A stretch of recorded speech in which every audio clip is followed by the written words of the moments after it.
सुमित्रासाठी प्रत्येक दिवस जड जात होता. एका रात्री जोरदार वादळ उठलं. आकाशात वीज कडकडत होती. सुमित्रा आपल्या झोपडीत एकटीच बसली होती. अचानक तिला वाटलं की झोपडीबाहेर कोणीतरी चालत आहे. सुमित्राने दरवाजा उघडला आणि पाहिलं की काळ्या वस्त्रामध्ये झाकलेला एक मनुष्य तिच्या झोपडीसमोर उभा होता. "तू कोण आहेस?" सुमित्राने भीतीने विचारले. तो मनुष्य हळूहळू तिच्या दिशेने पुढे आला. त्याच्या हाताने एक लांब त्रिशूळ होता. त्याच्या चेहऱ्यावर एक विचित्र तेज होतं, पण त्याच्या डोळ्यात कौर्य दिसत होतं. "तू जी गर्भधारणा केली आहेस तो साधा गर्भ नाहीये. तो शक्तीचे प्रतीक आहे. मी त्याला घेण्यासाठी आलो आहे." सुमित्राने मागे सरकत विचारले, "तू कोण आहेस?" त्या व्यक्तीने मोठ्याने हसत उत्तर दिले, "मी एक राक्षस अंधकासूर आहे, ज्याने तुला गर्भवती केलं. तो माझ्या शत्रूचा अवतार आहे. त्या बाळाचा जन्म होण्याआधीच त्याला नष्ट करावा लागेल. जर त्याने जन्म घेतला तर सृष्टीचा समतोल बिघडेल." सुमित्रा थरथरू लागली. तिने आपल्या गर्भावर हात ठेवला आणि म्हणाली, "तू माझ्या बाळाला इजा करू शकत नाहीस." अंधकासुराने मोठ्याने हसत म्हटले, "माझ्यापासून सुटणं अशक्यच आहे." तो सुमित्राच्या दिशेने पुढे सरकला, पण त्याच क्षणी जंगलाच्या आतून एक प्रचंड गर्जना ऐकू आली. सुमित्राने पाहिले की अंधारात दोन तेजस्वी डोळे चमकत होते. जणू काळ्या ढगासारखी एक आकृती समोर आली होती. तेच माकड होतं.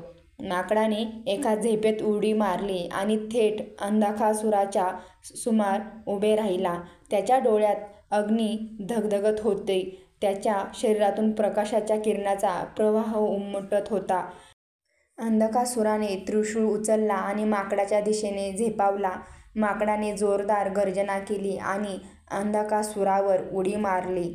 दोघांमध्ये भीषण युद्ध सुरू झाले. सुमित्रा भयभीत होऊन आपल्या झोपडीच्या दारात उभी राहून सर्व काही पाहत होती. माकडाने आपल्या शेपटीने अंधकासुराच्या त्रिशूळाला घट्ट पकडले आणि त्याला हवेत भिरकावले.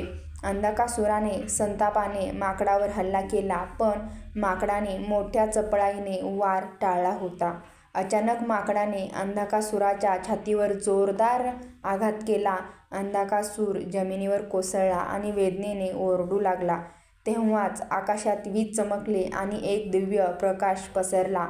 अंधकासुराचे शरीर जळू लागले आणि काही क्षणातच तो धुरात परिवर्तित झाला.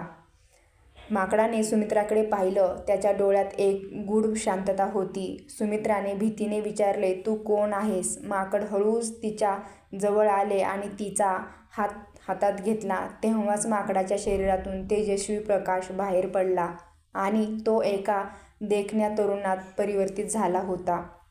सुमित्रा आश्चर्यचकित झाली. तिच्यासमोर एक सुंदर दिव्य तरुण उभा होता.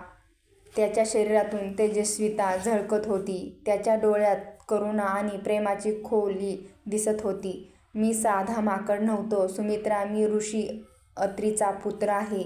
माझ्यावर शाप होता की जोपर्यंत मी एका स्त्रीच्या प्रेमाची परीक्षा घेणार नाही, तोपर्यंत मला पशुरूपात राहावे लागेल." सुमित्राने आश्चर्याने विचारले, "मग तू माझ्यावर प्रेम का केलंस?"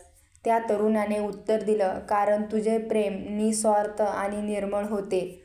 तू माझ्यावर कोणताही लोभ न ठेवता प्रेम केलंस. ह्याच्यामुळे माझा शाप संपला. पण आता एक नवीन परीक्षा तुझ्यासमोर आहे." सुमित्राने दचकून विचारले, "कसली परीक्षा?" तरुण म्हणाला, "तुझ्या गर्भात वाढणारे बाळ हे काही साधारण बाळ नाही. ते सृष्टीच्या संतुलनाचे प्रतीक आहे." पण अंधकासुरासोबतच इतरही अंधशक्ती अजूनही सक्रिय आहेत. त्या या बाळाच्या जन्माला अडथळा आणण्याचा प्रयत्न करतील. तुला या बाळाचे रक्षण करावे लागेल." सुमित्राने तरुणाचा हात घट्ट पकडला आणि विचारले, "पण तू मला एकटीला सोडले होतेस." तरुण म्हणाला, "मी तुला म्हणून सोडले कारण मला पाहायचे होते की तू माझ्याशिवाय माझ्या बाळाचे रक्षण करू शकशील का? आणि तू ते सिद्ध केलेस की तू खरी संगिनी आहेस." सुमित्राच्या डोळ्यात अश्रू वाहू लागले. तिने त्या तरुणाला मिठी मारली आणि म्हणाली, मी तुला कधीही जाऊ देणार नाही. तरुण म्हणाला, आता मी तुला कधीही सोडून जाणार नाही, पण तुझ्या गर्भाच्या रक्षणासाठी मला पुन्हा माझ्या दिव्य स्वरूपात जावे लागेल. मी परत येईन जेव्हा तुझ्या आणि तुझ्या बाळाच्या जीवाला धोका निर्माण होईल. सुमित्राने घाबरून विचारले, पण जर तू निघून गेलास तर मी एकटी कशी राहीन? तरुणाने तिचा चेहरा दोन्ही हातांनी धरला आणि म्हणाला, तुझ्या मनात असलेली शक्तीच तुझे रक्षण करेल. मी तुझ्यासोबत सदैव असेन, जरी तू मला पाहू शकत नाहीस. त्याने हळू सुमित्राचा हात सोडला आणि पुन्हा एक तेजस्वी प्रकाशात परिवर्तित होऊन माकडाच्या रूपात परत आला. माकडाने सुमित्राकडे शेवटचा प्रेमळ कटाक्ष टाकला आणि जंगलाच्या दिशेने तो निघून गेला. सुमित्रा तेथेच बसून राहिली. तिच्या मनात भीती आणि प्रेम दोन्हीही मिश्रित भावनेने वादळ उठले होते. तिला समजले की तिच्या गर्भात वाढणारे मूल हे आता फक्त तिच्या नशिबाचे भाग्य नव्हते, तर ते संपूर्ण सृष्टीचा भविष्याचा संरक्षक होते. सुमित्राच्या गर्भाचा कालावधी आता पूर्ण होत आला होता. तिच्या शरीरात सतत हालचाल जाणवू लागली होती. गावकरी अजूनही तिला शंकेच्या नजरेने पाहत होते, पण आता सुमित्राच्या मनात कोणतीही भीती राहिली नव्हती. तिला खात्री होती की तिच्या बाळाचा जन्म एका दिव्य हेतूसाठी होत आहे. एका रात्री सुमित्राला एक स्वप्न पडले. तिने पाहिले की एका गडद गुहेत एक प्रचंड काळा नाग तिच्या बाळाला गिळण्याचा प्रयत्न करत आहे. तेव्हाच अचानक एक तेजस्वी प्रकाश चमकला आणि एक सोनसळी माकड त्या नागावर झेपावले. नागाने जोरदार फुटकार काढला आणि अंधारात अदृश्य झाला. सुमित्राने त्या माकडाकडे पाहिले आणि ते एका सुंदर तरुण स्वरूपात बदलले. त्या तरुणाने सुमित्राकडे पाहिले आणि म्हणाला, वेळ आला आहे, तुला तुझ्या भाग्याचा सामना करावा लागेल. सुमित्रा दचकून जागी झाली. तिचे हृदय वेगाने धडधडू लागले होते. तिने आपले हात आपल्या पोटावर ठेवले आणि जाणले की गर्भातील बाळाची हालचाल वेगाने होत आहे. तिने विचार केला, आता वेळ जवळ आली आहे.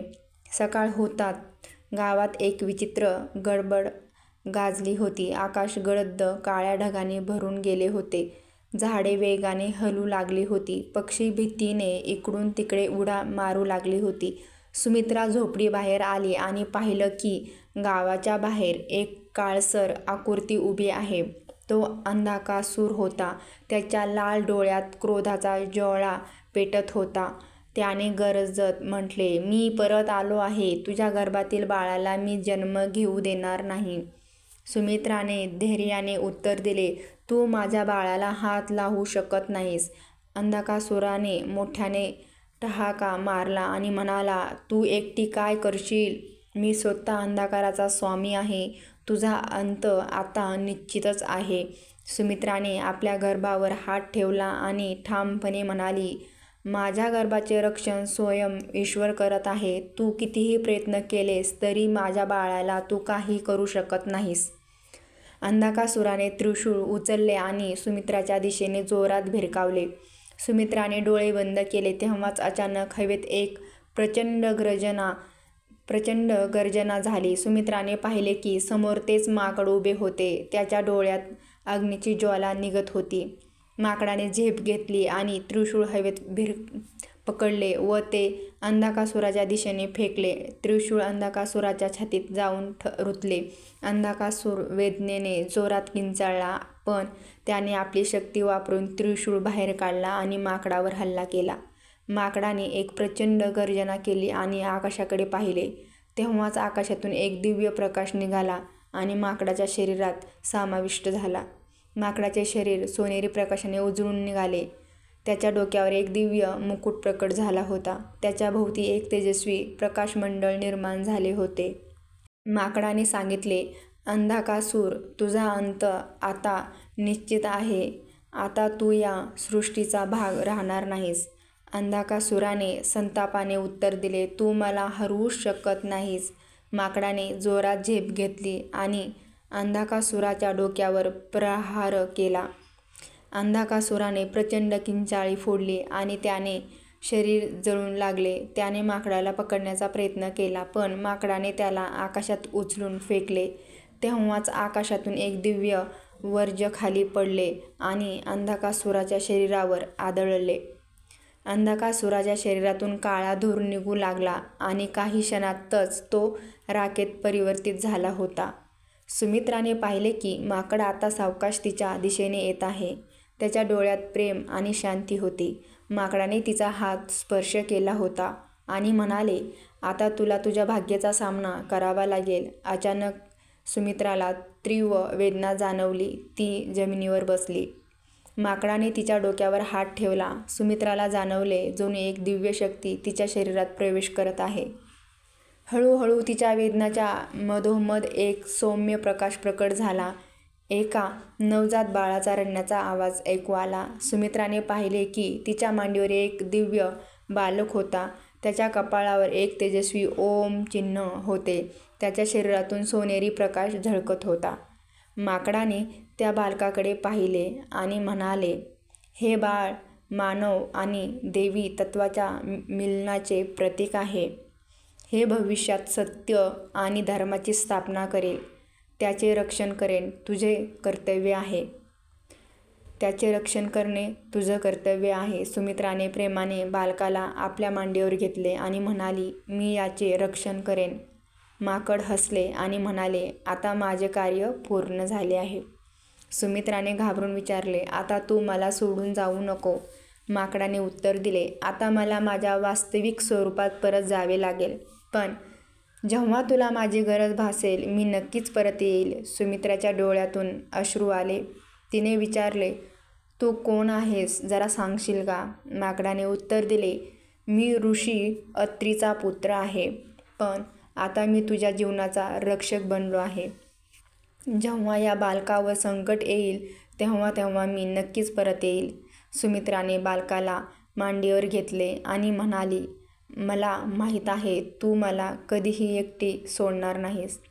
माकडाने तिच्याकडे प्रेमाने पाहिले आणि हळूहळू सोनेरी प्रकाशात विलीन झाले. सुमित्राने आकाशाकडे पाहिले आणि जाणवले की आता तिचे जीवन एका नव्या दिशेने प्रवास करत आहे. श्री स्वामी समर्थ. श्री गुरुदेव दत्त. सुमित्राने त्या बाळाचे नाव शर्विल ठेवले. तो बालक असामान्य होता. त्याच्या शरीरातून दिव्य आभा झळकत होती. गावातील लोक जे आधी सुमित्राला कलंक मानत होते आता तिला देवीप्रमाणे पूजन करू लागले होते. सुमित्राने शर्विलचे पालनपोषण अतिशय प्रेमाने आणि धैर्याने केले. तिला खात्री होती की ज्या दिवशी तिच्या मुलासमोर कोणतेही संकट उभे राहील त्या दिवशी तेच दिव्य माकड त्याच्या मदतीसाठी परत येईल. माकडाचे प्रेम आता सुमित्राच्या जीवनाचा अविभाज्य भाग बनला होता. प्रेम, त्याग आणि दिव्यतेची ही कथा युगानुयुगे लोकांना प्रेरणा देत राहिली.